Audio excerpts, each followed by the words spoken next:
Hey everybody, Crash here, DM for this campaign.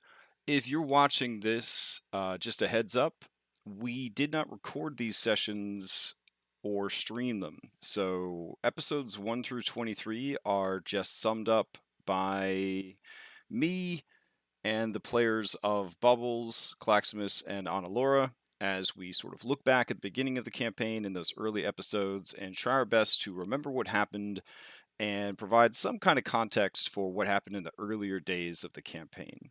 So they're short, they're sweet, I hope, and they help sort of establish the history of the campaign that has spanned 2 years and over 100 sessions. So hope you enjoy. Which was kind of crazy.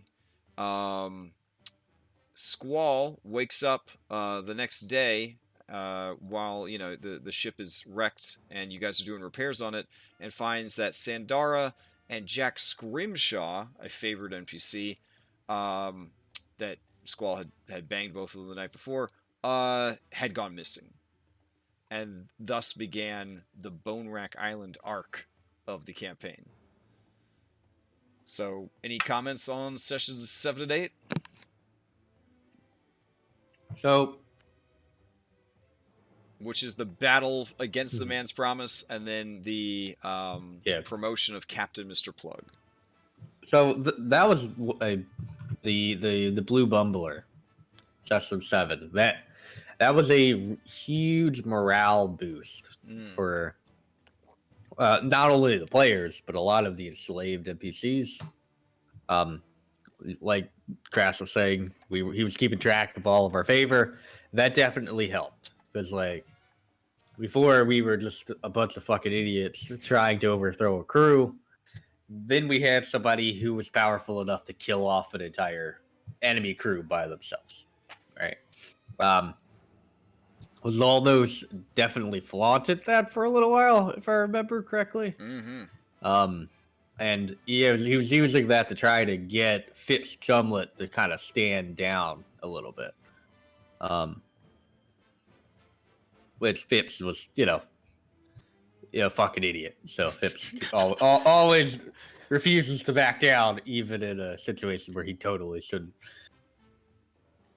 Yeah. And the Blue Bumbler nickname he had earned because anytime he failed any of his checks that he had to do for work on the ship, Master Scourge, Plug, Phipps Chumlet, all them bad kids, all them bad bullies, were there to make fun of him, and eventually they started calling him the Blue Bumbler as a means to ruin his morale. And then with that crazy critical hit card and just the 1-round victory against the opposing ship, he just took ownership of Blue Bumbler all the way, which was just really, really cool to see. It's one of those things that when people ask me why do you use extreme crits and why do you use extreme fumbles and things like that, because it's terrible and it takes away player agency and it puts people in situations where something terrible could happen, or things like that. But there's also moments like that where it's like, holy shit, that never would have happened raw. But what a story, and what an incredible event to suddenly shift the whole focus of the story. Mm-hmm. So, all right. So talking about Mr. Plug, right? Now it's very difficult to sell what Mr. Plug was like. You kind of have to just hear how Mr. Plug would talk. Do you remember how Mr. Plug talked, Kraft? Yeah, he was a very full of himself, beefy boy pirate, if I recall.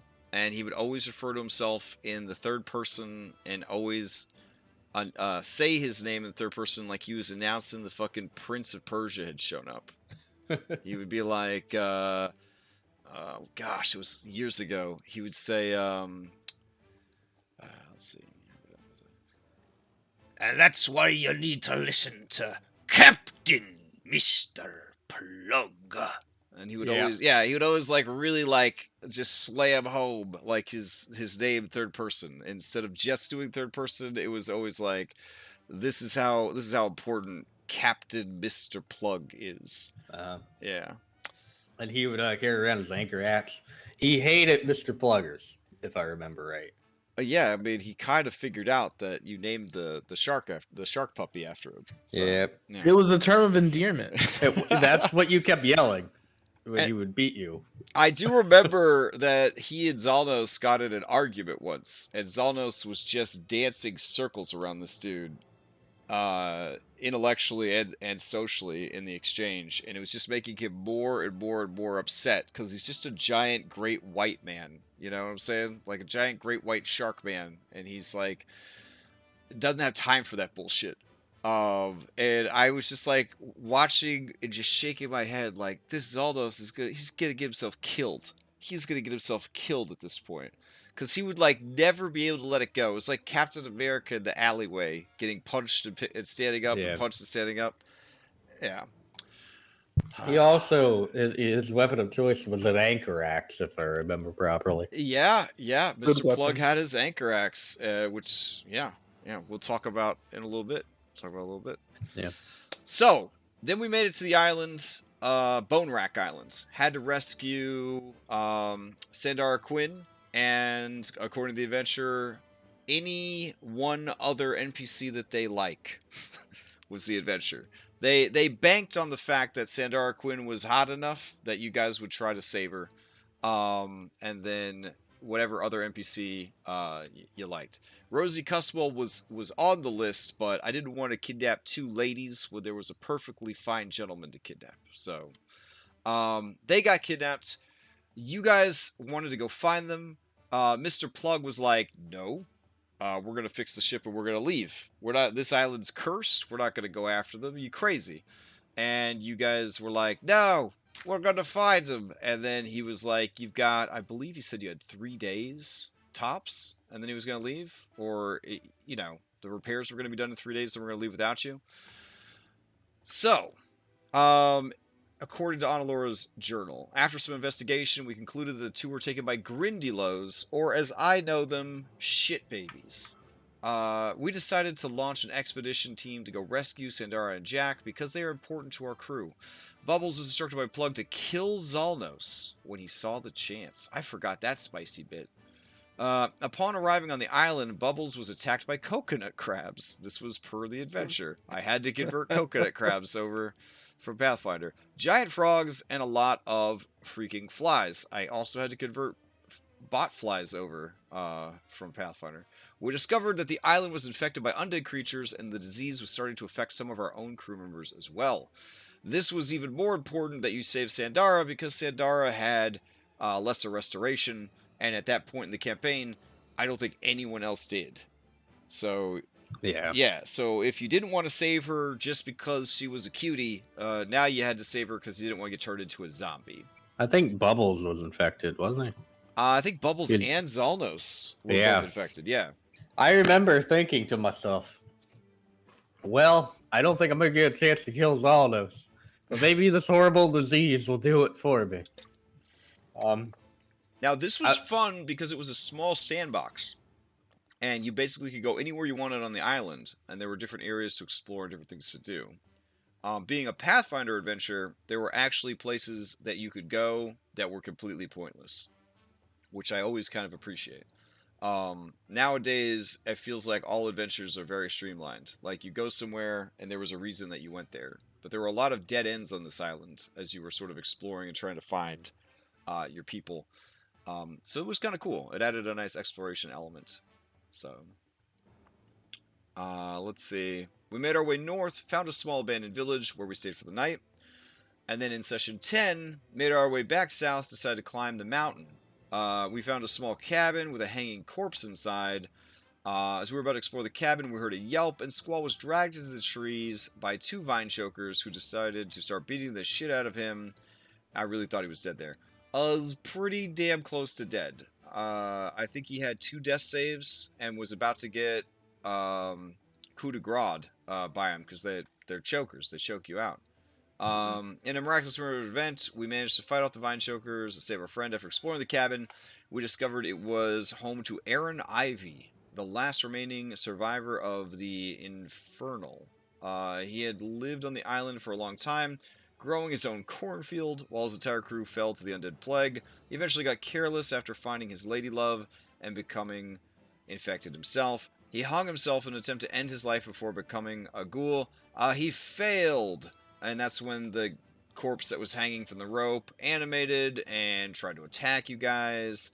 You killed him, you looted his cabin, you started to scale down the other side of the mountain, and you found on your way down a large hole you could jump in, which would presumably lead to the Grindylow Caverns. After a lot of deliberation, we took a leap of faith and headed inside. We found the entire cavern of shit stains in hopes of finding Sandara and Jack. So, any comments on sessions 9 and 10 before we jump into your first underwater dungeon? Yeah, I think Croup was with us, wasn't he? Almost died too. Yeah, I think. Oh Kurt came yeah, with, you did. You did bring Croup with you. I think I he don't know hit why. himself in a water barrel. Yeah. And Oh, I didn't yeah. notice because I just didn't notice. I think you guys hit him in the water barrel because he Did was. we? Yeah, because he was worried that they were gonna replace him or kill him off or cook him up Oh, for while he dinner. was- Eat him. Yeah. Yeah, They were gonna eat him. That's right. Plug was planning to eat him, and you guys snuck him in onto the island, quote unquote, in a fresh water barrel that you intended to fill up. If you found fresh water on the island, it was actually very clever of you. Yeah. I thought that this had some pretty good writing. The whole, like, guy tries to hang himself to, like, not turn into an undead, turns into undead anyways. I don't know. I felt like this island it was hitting the beats for a spooky pirate island that you had to explore. Oh yeah, Yeah. definitely. Yeah. I don't even think we I mean, mentioned... but it makes sense, right? Yeah. You don't want to be turned into one. You don't want to slowly succumb. Easier Yeah. just to end it. I When the think... vine tokers, didn't we like attack fucking vines every time we saw them after that out of fear? For a while, yeah, for a little while. Before this, something that's not mentioned on Laura's notes is you also ran into a bunch of whores from the ship that survived the shipwreck, and they had turned into ghouls as well. And that was a big fight where they're like vomiting up flies, and you guys are fighting them in like a swamp or whatever. That was a pretty crazy encounter too. I think that's where some of you got infected. I think that's where Bubbles got it. Yeah. Oof. All right. Well, then you went to your first underwater dungeon, which was in session 11, the Whale. So lurking deep. Let me see if I got the map for this one still. I was really proud of this map, but I look back at it now and I'm like, wow, this is really terrible. I don't even know if I still have it anymore. Let's see. We got the Whore Den though. That's still there. I remember. Didn't you take a week to clean everything up too? Yeah, because Roll20, if you don't archive stuff, it'll start to slow down your load times and stuff. But I unarchived everything for this stream. Let's see. Grindylows, Turtle Lair, Sea Ghost, Goat's Head, Recca Furnace. I might have just deleted it because it was so ugly looking. But if you want to get a visual representation of it, think the Ninja Turtles NES game. Yeah. Underwater. Yeah, that's a good one. What was cool about it is really we had just started getting into Roll20 and dynamic lighting and stuff like that, and it was dark in this underwater dungeon in addition to everything else. And we all had to start keeping track of height elevations because that was going to be impactful because underwater you can just raise your elevation whenever you want, sort of like you're able to levitate. And it ended up being a very cool, a very spooky dungeon because these Grindylows were just popping out of everywhere, and you guys pulled the whole dungeon like you do, and so they were constantly coming back and jumping out and attacking again. And let's see, there we go. There's a Grindylow. Yeah, adorable. I actually remember that. So Bubbles Jr. didn't have dark vision, so that entire dungeon was I didn't do anything. It was pitch black. I couldn't see where I was. I couldn't see where anything was. I mean, I'm pretty sure Oh, Clax just and tied a rope to me and pulled me through it. And then Analura was like, "Don't worry, I can enchant this coin with light." And then it was such an unbalanced, 5 yeah, feet. it was such an unbalanced homebrew that it had a 5-foot radius of light. So you had this tiny, Yeah. little like light, and you couldn't see anything until the monsters were like right up in your Yeah, face. they got to me and then they fucked me up immediately. Yeah. 'Cause, yeah, it was bad. It was a really rough dungeon. And then you had to fight this thing, the devilfish, which was not a fish, but like a fiendish octopus or some shit. That was another Pathfinder original that I had to convert over to 5e. You got past that thing, and you ended up going up against the matron of the Grindylow, which I think she was a queen. Yeah, the brine. Yeah, the brine queen. So she had her own art, which was this thing. And then, to make matters worse, she had her unbelievably large son with her, the whale, or whatever. And it was kind of a bananas fight. I wouldn't say that it was as deadly as some of the fights you've had. I think you guys got a lot of good, solid hits in there. I think there might have been a crit. And you were able to save your allies, but it was tense. Also, that fight had Lacedons or whatever, the underwater ghouls.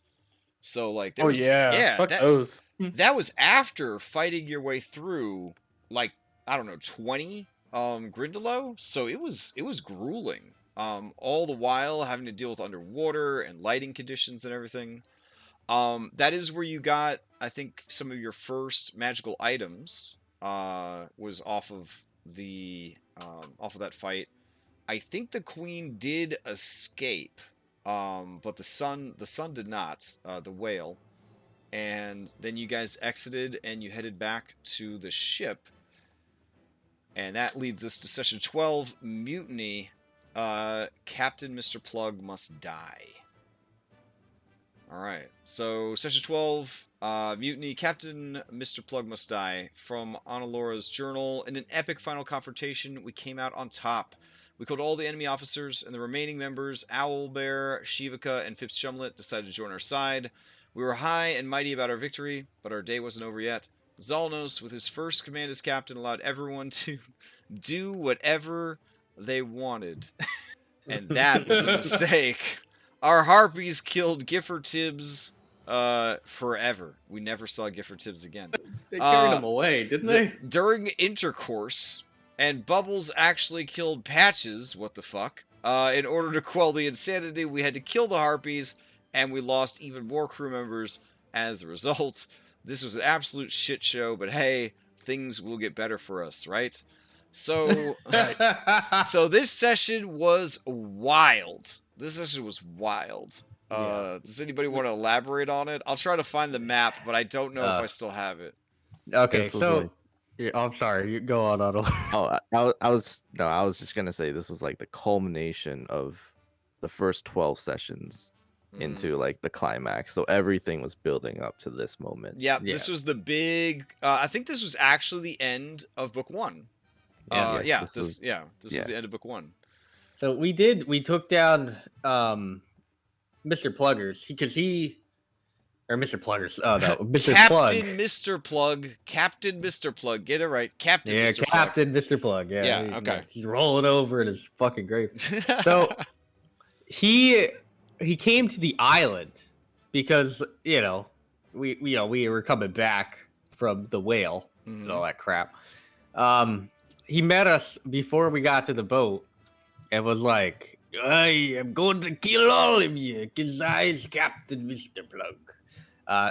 And I think he had a group of like his lackeys. Yep. All the people that you were unable to sway to your side were in that fight. So if you hadn't swayed more people, that fight would have had more people for you to fight. Anyone that was still opposed to you would have been in that fight. Yeah. Yeah. So it was him. It was Master Scourge. Master Scourge. I think Phipps and his group were in that. Yep. Shivaka was sniping. Shivaka Yeah. was sniping? Yeah. No. Sil was sniping. Oh, okay. Sil was Slippery sniping Sil. from the ship.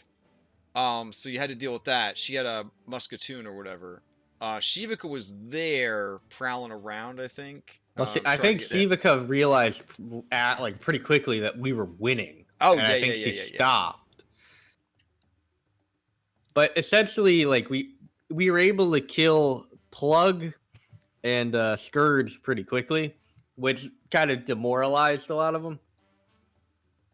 And that's actually how we got a lot of our like, well-known crew members, Zalbear, Shivaka, and Phipps, because we didn't get to kill them yet, and we had killed off the two, like the captain and vice captain. Oh, So they they kind of also just- had a spellcaster with them. They had that dwarf. Yeah, what was their name?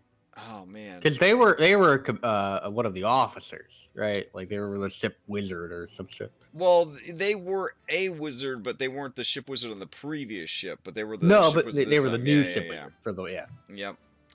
Gosh, I'm trying to remember. Oh, so long ago. But it was a dwarf, and he had a parrot as his familiar. Yeah. Didn't he talk to the parrot? Yeah. Like, wasn't the parrot what talked? He just sat there. Yeah, it was weird. It was weird. Yeah. But Yeah, so we took over, and yeah, I remember it. We got back on the boat. Osvaldos gives this like huge speech about how like we're gonna be different, yada yada yada. And I think it was Shivaka. The Shivaka's like, well, what do you want us to do? And he was like, well, do whatever you want. I remember And then- that. And it was, I mean, it was like a riot immediately. Like it went from like everybody just stared at Zaldos to like a fucking fist fight. Everybody's murdering each other. Yeah, it turned into like the Pirates of the Caribbean ride. Yeah, You know what I'm exactly. saying? Yeah. Like, people are just firing off guns, just like punching each other in the face, fornicating all over the boat. Yeah, Yeah. the harpies start going out of control. You know what I mean? I think 14 people died in Harpy Gate. Yeah, 14 people died in Harpy. Yeah. And Bubbles in his wisdom. Because back in fucking New Valoria, they had harpies, and they were a bad deal back in there. And they also had kobolds. And kobolds were a bad deal. Patches was a fucking kobold, so I silenced Patches as quickly as I could. Yep, and he was and he died forever. Yeah, he came back after he turned. We should probably Spoilers. mention before that the kobolds have died before in the like, previous sessions. Yeah, Yeah, they died when several. you coming killed back. Patches, this was like the 4th Patches on camera death that had happened. Yeah. Which And we was were which was just supposed to expecting be him. hints as to what Beardless Dungar was bringing to the table, with his artifacts and his magic and his peppery long farthings and all that. And he fucking killed them. Like a Yeah. lot of times, he was the one killing them. Yep. They were this campaign's version of like the skeleton monkey, I guess, from Pirates of the Caribbean. They kept getting shot and killed, and coming back. So Yeah. So yeah. yeah. So a lot of bad shit happened. Finally, Harpygate. finally Zaldus gets it under control. I don't remember. Was this the episode that we got rid of the harpies? Like, Yeah, we got. Yeah, we this just- was the end. everybody Yeah, killed them. You just, We you just just killed them. everyone turned on the harpies, and Yeah. then they tried to play like, "Oh no, why would you do this to us?" As you Yeah. guys were gunning them down. Yep. because they kept saying like, "We're just doing what Zaldos told us to do," and we're Mhm. like, "Oh yeah, fucking Chris." Yep. That was a rough one. It was good. It was good stuff. Seriously, the fact that at least 3 of us made it out of these fucking early sessions is still, it's some sort of goddamn miracle. For sure. Which then brings us to the new arc, which was Rickety Squibs.